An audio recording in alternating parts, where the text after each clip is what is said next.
আন কাআবিল আহবার, সকলে বলুন রাদিয়াল্লাহু তাআলা আনহু, বলেন সবাই বলুন রাদিয়াল্লাহু। এখান থেকে একটা মাসালা শিখে যান, নবীর নাম শুনলে কি বলতে হবে? সাল্লাল্লাহু আলাইহি ওয়াসাল্লাম। কোন সাহাবীর নাম শুনলে রাদিয়াল্লাহু তাআলা আনহু বলতে হয়, সাহাবীর নাম শুনলে কি বলতে হবে? তাহলে আমরা এই মাহফিল থেকে শিখলাম নবীর নাম শুনলে সাল্লাল্লাহু আলাইহি ওয়াসাল্লাম, সাহাবীর নাম শুনলে রাদিয়াল্লাহু, এবং কোন আল্লাহ ওলিদের নাম শুনলে রাহমাতুল্লাহি আলাইহি বলেন ইনশাআল্লাহ। তিনটা কথা শিখলাম, নবীর নাম শুনলে সাল্লাল্লাহু আলাইহি ওয়াসাল্লাম, সাহাবীর নাম শুনলে রাদিয়াল্লাহু তাআলা আনহু, কোন আল্লাহর ওলির নাম শুনলে রাহমাতুল্লাহি তাআলা আলাইহি। হযরত কাআবিল আহবার রাদিয়াল্লাহু তাআলা আনহু বলেন, তিনি বর্ণনা দিচ্ছেন আমার নবী থেকে, লাম্মা আরাদাল্লাহু আইয়াখালুকাল মাখলুকাত, আমার আল্লাহ যখন এই পৃথিবীটাকে সৃষ্টি করার জন্য যখন মনস্থ করেছেন, আল্লাহ মনে মনে খেয়াল করেছেন, ইরাদা করেছেন আমি একটা জমিন সৃষ্টি করব। কি সৃষ্টি করব? একটা জমিন সৃষ্টি করবে।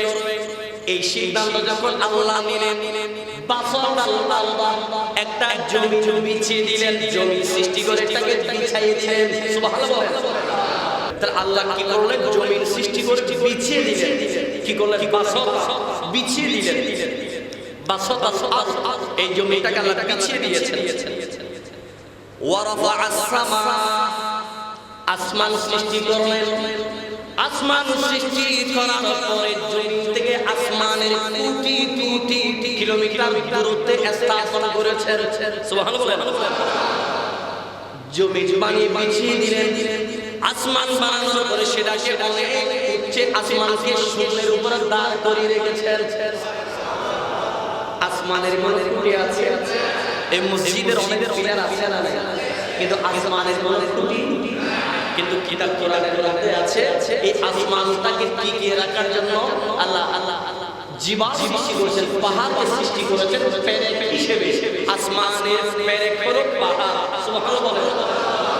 আসমানের পিলার কি? আসমানের পিলার হলো পাহাড়।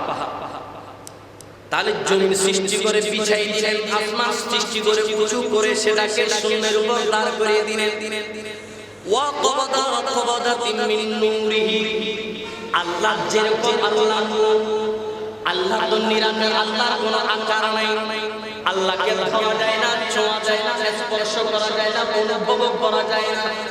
শুধু বিশ্বাস করতে হবে আমার আল্লাহ, যেটা বিশ্বাস করতে হবে, ঠিক কিনা? আল্লাহকে শুধু বিশ্বাস করতে হবে তিনি আছেন, কিন্তু আল্লাহকে ধরার কোনো সুযোগ, দেখার সুযোগ আছে কোথায়? জান্নাতে সকল জান্নাতীরা আল্লাহকে দেখবে। এত জোরে বলছেন সুবহানাল্লাহ। জান্নাতের সবচেয়ে বড় নিয়ামত হলো সেখানে জান্নাতীরা আমরা আল্লাহকে কপালের চলে দেখবে। আর দুনিয়াতে আল্লাহ দেখবে একটা জাতি আছে, সেটা হলো যারা শহীদ হয়, শহীদ অবস্থায় শহীদ হতে হতে আমার আল্লাহকে দেখতে পাবে। এই দুইটা ধরনের ছাড়া এক জান্নাতে আর দুনিয়াতে যারা শহীদ হবে, 7 অথবা 14টা শ্রেণী আছে শহীদের শ্রেণী, 14টা স্থানে শহীদ হলে ওই তাদেরকে শহীদ বলা হবে। আর ওই শহীদ যারা হবে তারা শহীদ হতে হতে আমার আল্লাহ দুনিয়াতেই দেখতে। আল্লাহ যেরকম আছে সেরকম থেকে আল্লাহ কুদরতির হাতে এক মুষ্টি নূর নিয়েছেন। সুবহানাল্লাহ। কুদরতির হাতে আল্লাহ আমাদের হাতের মতো, আল্লাহ যেরকম আল্লাহর হাত এক কুদরতি হাতে এক মুষ্টি কি নিয়েছেন? মিন নূরিহি কি নিয়েছেন? জোরে বলেন না কি নিয়েছেন? কথা বোঝার দরকার আছে, এই জন্য বারবার বলছি কি নিয়েছেন। আবার শুনেন, ওয়াকাবাদাতিম মিন নূরিহি, কুদরতের হাতে মুষ্টি কি নিয়েছেন? নূর নিয়েছেন।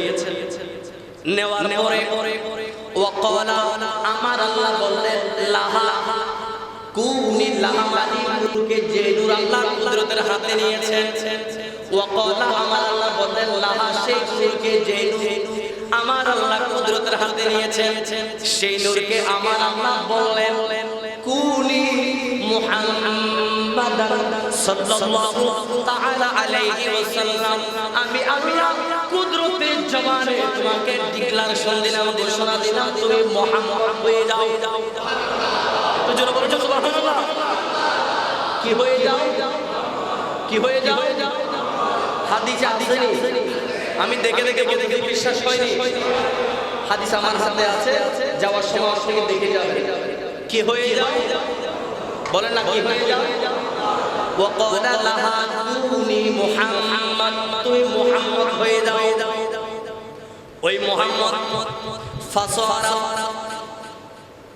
মুহাম্মদ যখন আল্লাহ বলেন তুমি মুহাম্মদ হয়ে যাও, ওই নূরখানা আমার আল্লাহকে পাল্টা প্রশ্ন করলেন, আল্লাহ গো আমার পারে লাহি, আমি মুহাম্মদ কেমনে হব?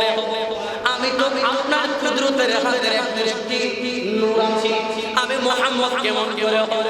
তখন আমার আল্লাহ ডিক্লারেশন দিয়ে দিলেন, ফাসারা উমুদাম মিন নূরিহি, ওই নূরখানা আল্লাহর সামনে একটা পিলারের মতন হয়ে আল্লাহর সামনে অটোমেটিক দণ্ডায়মান হয়ে গেছে। বলে সুবহানাল্লাহ।